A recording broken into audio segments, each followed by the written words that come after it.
So I'd like to call all the morning's presenters to the stage, and we'll turn up the lights. And we have about 10 minutes to open up to questions that you may have, either on topics of adjuvant, neoadjuvant treatment, as we were just hearing about, topics related to duration of time of PD-1 or combination checkpoint blockade, and then also on topics related to head and neck cancer immunotherapy and colon cancer immunotherapy. So, yeah, is there a question over here? Keith, right here.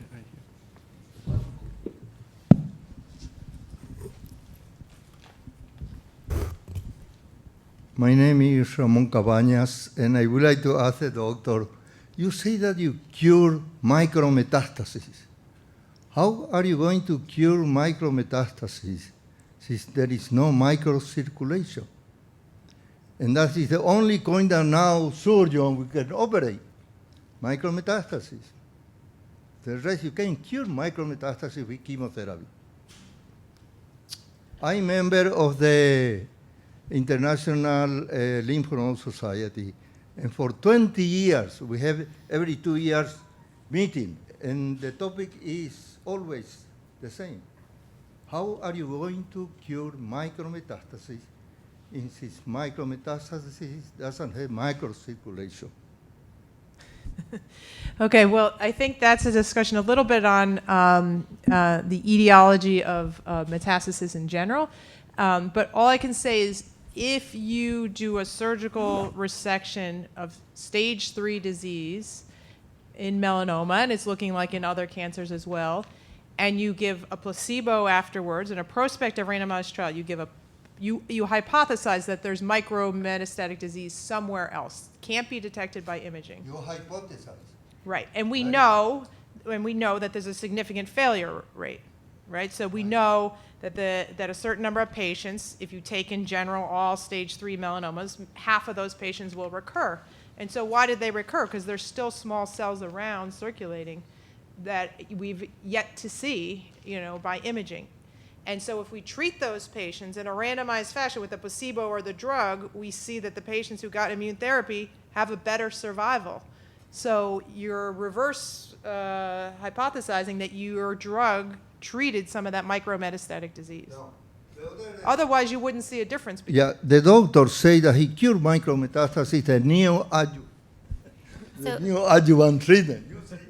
So perhaps we should rephrase it. Actually, I don't really like the term micrometastatic disease, and I should move away from it, but some of it gets pulled in with old slide decks. How about occult metastatic disease? Yeah. I don't know that it's a micrometastasis. I don't know where it is, but we know it doesn't come out at the time of surgery, and if left alone, it's going to recur in those patients in whom these exist. And we've yet to figure out how to figure out who those patients are beyond clinical stage, and we're working on it.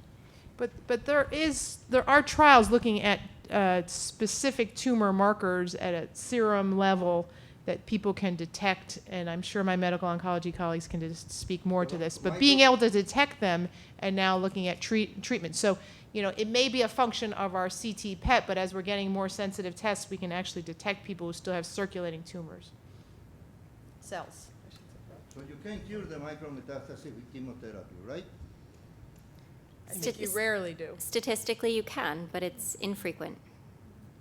Say it again? Statistically, you can cure occult metastatic disease with chemotherapy, but that cure rate is infrequent. In lung cancer, it's 5%. How are you going to go the chemotherapy to the micrometastasis if you don't have microcirculation?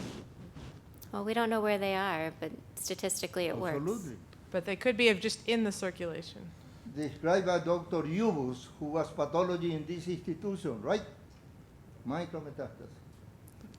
Okay, Omar. All right.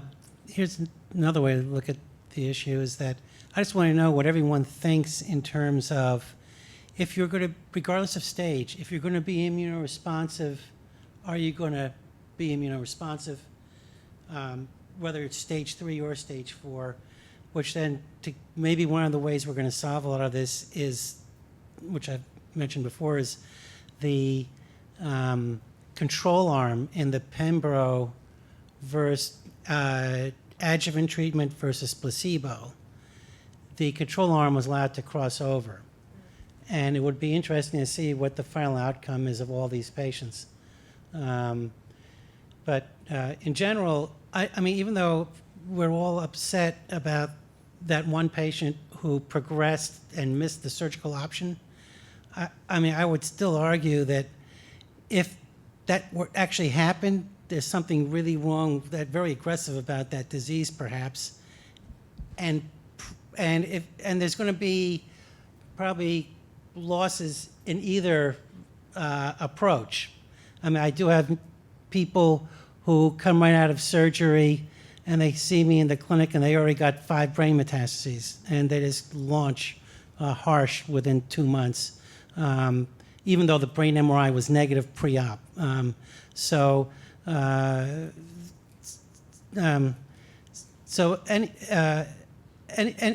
approach is generally, if there's a scenario where I'm going to invoke immunotherapy, the other thing I don't like is this idea of 2 cycles, take a break for surgery, and then resume.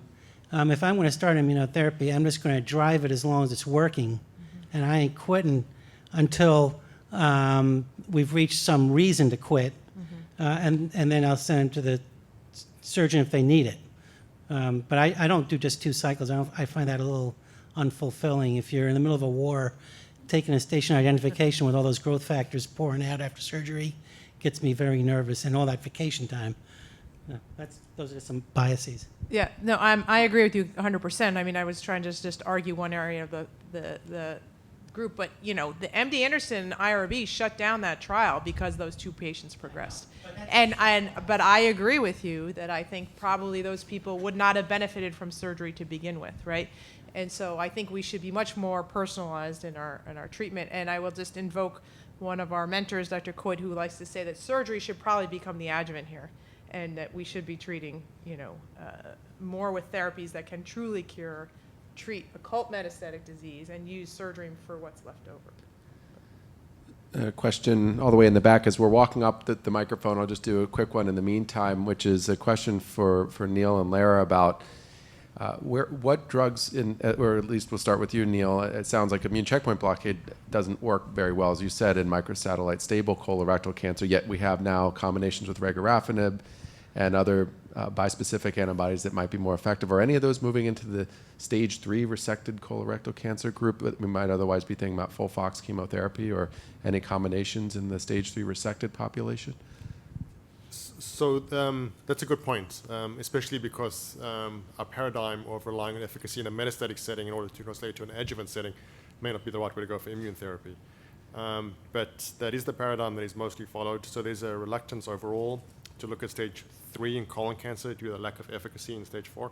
But that's changing. There are randomized trials that are probably going to open within the next 3 to 6 months, which would be combinations of chemotherapy plus immune therapies that have been tested in a metastatic setting, but not required to show efficacy yet.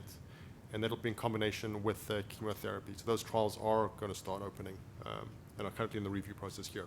Yeah. Okay, great. Along the same line, for the microsatellite stable colorectal cancer, do you see any value to perform PD-L1 immunostain in any subtype, like adenocarcinoma, proliferative neuroendocrine carcinoma, squamous cell carcinoma? So the answer is going to be no, that there's no utility to checking for PD-L1 status because the response rate is essentially close to 0, regardless of any other criteria, and at least a subset of those patients will have varying degrees of PD-L1 positivity. As far as the combination studies go, that would really be a retrospective to see what the utility is of PD-L1 status. Thank you. And a question up here in the front. As we're coming up with the microphone, I'm going to ask Allison to give a 1-sentence summary of when a patient asks, how long should you treat me with PD-1 before they start? What do you just tell someone for melanoma, metastatic disease? Treat someone with PD-1, metastatic disease, before you have started treatment, when a patient says, how long am I going to be on this treatment? I tend to tell patients that I will treat either for 2 years or a year past CR. Okay. Kind of in line with what the original trials did. And Alex, do you have anything different? And then we'll get to our question here. I say a similar thing. I don't actually say a year past CR, but I'll say, we only have good data for stopping safely in 3 settings. 1 is if you have a lot of toxicity. 2 is 2 years. And 3 is if you have a really good response. And then we get into the weeds of how long is long enough. Okay, great. Question in the front? Do you keep the same interval for melanoma? I think those were, so that they were, those were relevant questions. That was the melanoma response. Yeah, we're the melanoma Yeah. contingent. Yeah. Okay, question in the front with the microphone, then we'll go head to lunch. Okay. I was a resident in pediatric oncology here for 2 years, a number of years ago. And we had patients referred who had osteogenic sarcoma. And the procedure was to remove the osteogenic sarcoma, bulk disease. But the problem was, at that time, that talking about micrometastatic disease, that even if we remove that bulky osteogenic sarcoma, they would succumb because they would have metastases to their lungs. Now, this is really the days before the immunotherapy of cancer. But is that still a problem that you might be aware of?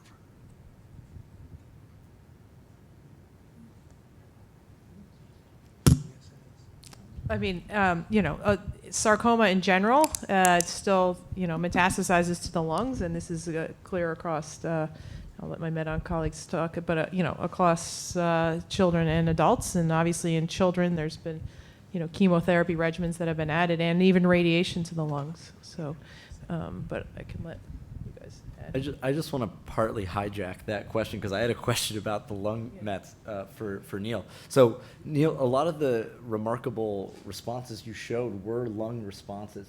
Do you know offhand with regorafenib and those types of combinations, is lung, we know in melanoma and lung and some other things that liver tumors, for example, are more excluded with T cells, et cetera. Are you seeing better responses in lung tumors, do you think, or do you actually see liver responses as well on those trials?